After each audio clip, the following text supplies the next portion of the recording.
नमस्कार दोस्तों, stock market studies में फिर से एक बार आपको बहुत-बहुत स्वागत है। तो आज यहाँ पे मैं बात करूँगा एक PVC pipes and fittings companies के बारे में, जो इंडिया के थर्ड लार्जेस्ट कंपनी है, उसी के बारे में आज डिस्कस करूँगा। क्योंकि आप PVC pipes, plastic pipes industries के जितने सारे कंपनीज़ हैं, उनमें से आप सभी जानते हैं नंबर 1 कौन है? नंबर 1 है एस्ट्रॉल और नंबर 2 कौन है? आप सभी जानते हैं नंबर 2 है सिंटेक्स और उसके बाद जो नंबर है जिसका नाम है वो है फिनोलेक्स। तो आज मैं बात करूँगा फिनोलेक्स इंडस्ट्रीज़ के बारे में, जो इंडिया के third largest PVC and pipelines और प्लास्टिक पाइप्स इंडस्ट्रीज़ में बिलॉन्ग करते हैं। तो कंपनी ने आज तक जो परफॉर्मेंस किया, मतलब हर क्वार्टर में, हर मंथ में जिस तरीके से बिजनेस करके आए हुए हैं, तो कंपनी देखा जाए फर्स्ट टाइम लॉसेस किया। तो लॉसेस क्यों किया? कौन सा कारण में लॉसेस हुआ? क्या इस लॉसेस के कारण कंपनीज के ऊपर क्या नेगेटिव इम्पैक्ट आने वाला है? क्या कंपनीज के ऊपर लॉसेस मतलब रिटर्न ऑफ रिसीव्स कम हो जाएगा? तो चलो वो सारी इन्फॉर्मेशन यहाँ पे दिखाने वाला हूँ, साथ ही साथ टेक्निकली चार्ट पैटर्न के बारे में भी दिखाऊंगा। तो वीडियो को लास्ट तक देखना और अभी तक आपने इस चैनल को सब्सक्राइब नहीं किया तो जरूर सब्सक्राइब कर लेना। तो चलो देख लेते हैं एक एक करके सारे इन्फॉर्मेशन के बारे में। तो कंपनीज के बारे में डिटेल्स डिस्कस करूँ तो कंपनी आप देख सकते हैं पीवीसी पाइप्स एंड फिटिंग्स के ऊपर काम करते हैं। 40 साल के कंपनी का एक्सपीरियंस है। प्रोडक्ट एक्सीलेंस के ऊपर भी कंपनी का 40% एक्सपीरियंस है। तो कंपनी का जो प्रोडक्ट है आप देख सकेंगे। तो यहाँ पे देख सकते हैं आप एक कंपनी का जो सॉल्वेंट सीमेंट होते हैं। सॉल्वेंट सीमेंट क्या होते हैं? मान के चलिए जो जो मतलब पाइप फिटिंग्स के लिए जो सीमेंट यूज करा जाता है तो उसको सॉल्वेंट सीमेंट कहा जाता है। तो साथ ही साथ यहाँ पे देखिए pipes and fittings, C P V C pipes and fittings, साथ ही साथ और भी देखिए SMR पाइप्स। इस तरीके से बहुत सारा मतलब कैटेगरीज वाइज पाइप्स के कंपनी बिजनेस करते हैं। तो कंपनी का तो इंडस्ट्रीज के बारे में आपको पता चल जाएगा। तो कंपनी का रिटेल टच पॉइंट कितना है? ऑल ओवर कंपनी का जो बिजनेस है उसके हिसाब से देखा है तो 21,000 प्लस इसका रिटेल टच पॉइंट है, मतलब रिटेल दुकानदार है। तो टोटल डीलर कितना है? 900 प्लस इसका डीलर टच पॉइंट्स है। और कंपनी के बाकी पैरामीटर्स के बारे में बात करूँ तो यहाँ पे आपको बाकी पैरामीटर्स भी आपको दिखेगा। इसका बोर्ड ऑफ मैनेजमेंट में कौन कौन है वो भी आप देख सकते हैं। इसका चेयरमैन कौन है, इसका डायरेक्टर कौन है, तो इस सारे डेटा आप यहाँ पे देख सकते हैं। अभी अभी कंपनी का रैंकिंग देखेंगे तो फिनोलेक्स इंडस्ट्री जो है वो इंडिया के थर्ड लार्जेस्ट कंपनी है। तो एस्ट्रो नंबर 1 है, उसके बाद देखिए सुप्रीम है, उसके बाद फिनोलेक्स है। तो फिनोलेक्स का जो परफॉर्मेंस है क्वार्टर ऑफ सेल्स, मतलब परसेंटेज देखा जाए तो इस बार कंपनी ने लॉसेस किया। तो लॉसेस क्यों किया? तो चलो उसके बारे में डिस्कस करता हूँ। सबसे पहले कितना लॉसेस हुआ वो आपको दिखा देता हूँ। देखिए कंपनी 2019 सितंबर मंथ से क्वार्टरली रिजल्ट देखा जाए तो कंपनी ने कभी भी लॉस नहीं किया। प्रॉफिट कम तो हुआ मगर लॉसेस नहीं हुआ था। इस बार डायरेक्ट आपको 94 करोड़ का लॉस देखने को मिला।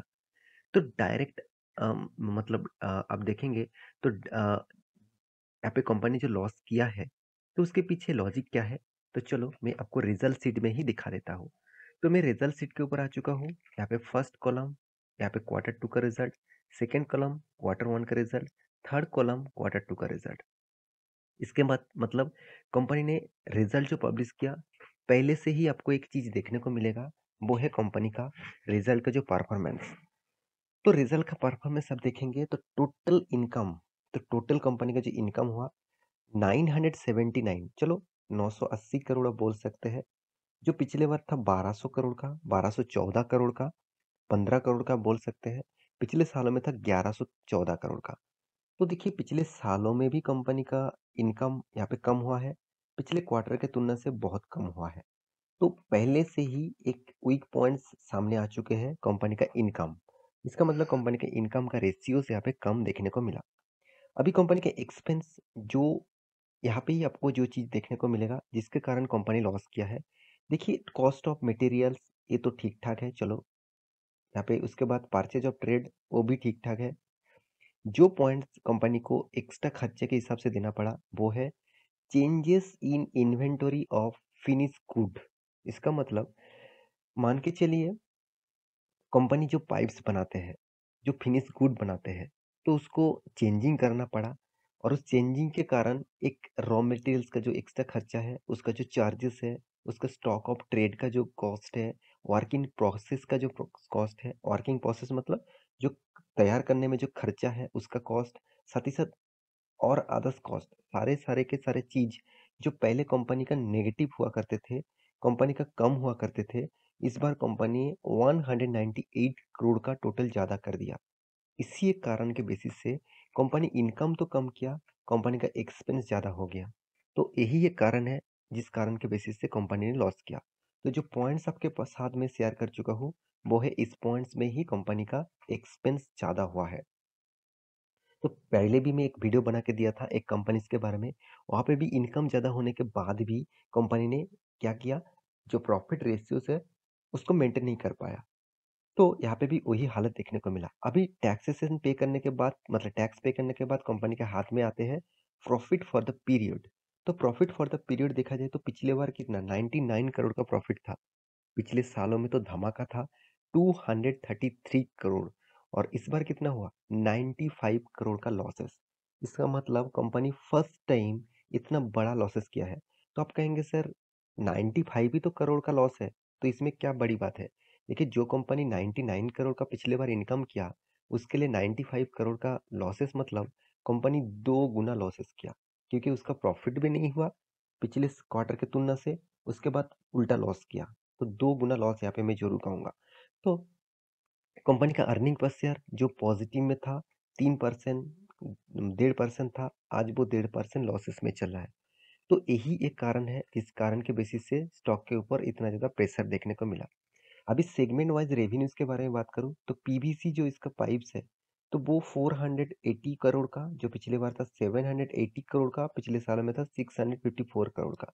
तो यहाँ पे देखिए, इनकम में जो शॉर्टेज देखने को मिला, मतलब इनकम में जो गड़बड़ी हुआ, वो उसके पीछे सिर्फ यही कारण है, कंपनी ने जो माल है, पीवीसी जो पाइप्स है, फिटिंग्स है, वो सारे चीजों में कंपनी का जो रेवेन्यूज है वो यहाँ पे कम हो चुके थे। मतलब इस बार कंपनी का सेल्स डाउन हो चुके थे। तो यही एक कारण के बेसिस से कंपनी का इनकम, मतलब अर्निंग रेशियोज कम हो गया है।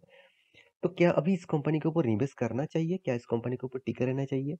मैं एक बात जरूर कहूंगा, कंपनी में बहुत दम है। क्यों दम है, चलो मैं आपको दिखा देता हूँ।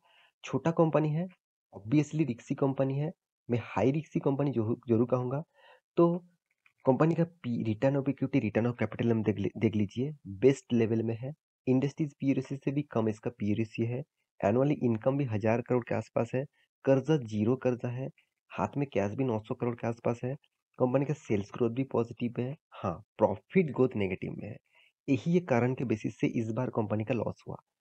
तो कंपनी का मार्केट कैप सेल्स भी ठीक ठाक है। मतलब कंपनी को 1 रुपया कमाने के लिए कंपनी को पेमेंट करना पड़ रहा है 1.82 रुपीज। तो 1.82 रुपीज कंपनी को पेमेंट करना पड़ रहा है। तो कंपनी के इन्वेस्टर के बारे में बात करूं, देखिए इन्वेस्टर भी इस कंपनी के ऊपर पहले तो इन्वेस्ट नहीं करते थे। एफआईएस के पास 2% था, आज वो 5.5% होल्डिंग है। डीएस के पास 11%, 11.5% था, आज वो 9.5% के आसपास है। पब्लिक के पास 33% होल्डिंग था, आज 31% का होल्डिंग है। प्रोमोटर के पास 52% होल्डिंग था, आज भी 52.47% का होल्डिंग है। तो हर किसी के पास इस कंपनी का हिस्सेदारी देखने को मिला। अभी कंपनी का बैलेंस शीट के बारे में बात करूं तो कंपनी का आपको एक्स्ट्रा बेनिफिट के हिसाब से कंपनी स्प्लिट किए 1:5 रेशियोज का स्प्लिट किया गया, मतलब एक के बदले आपको 5 शेयर कंपनी दे चुके हैं।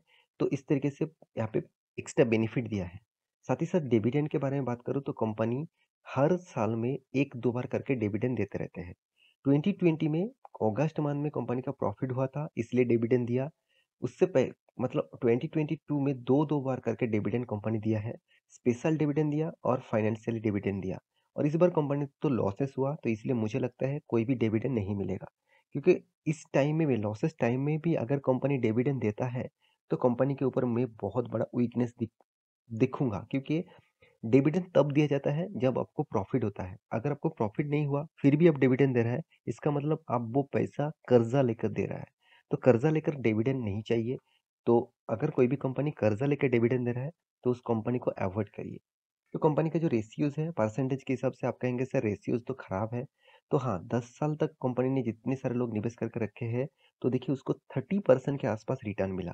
तो इसलिए मैं बोलता हूँ लॉन्ग टर्म के लिए कंपनी के ऊपर रहिए, शॉर्ट टर्म में कुछ भी हो सकते हैं, शॉर्ट टर्म में कुछ भी होने के छोड़िए, लॉन्ग टर्म के लिए उस कंपनी के ऊपर फोकस रखिए। तो एक अच्छा खासा डिस्काउंट प्राइस में मिला है, 250 के ऊपर चलने वाला कंपनी आज 140 रुपीज़ के आसपास चल रहा है। तो इस कंपनी के ऊपर फोकस रखिए और इस कंपनी के ऊपर आप लॉन्ग टर्म के लिए ज़रूर सोचिए। तो आशा करता हूँ सारी जानकारी आपको मिल चुका है। मेरे वीडियो कैसा लगा ज़रूर कमेंट करना। इसी तरीके से वीडियो पाने के लिए चैनल को सब्सक्राइब भी करना। मिलते हैं नेक्स्ट नया स्टॉक लेके, तब तक के लिए अच्छे से रहिए, अपने ख्याल रखिए।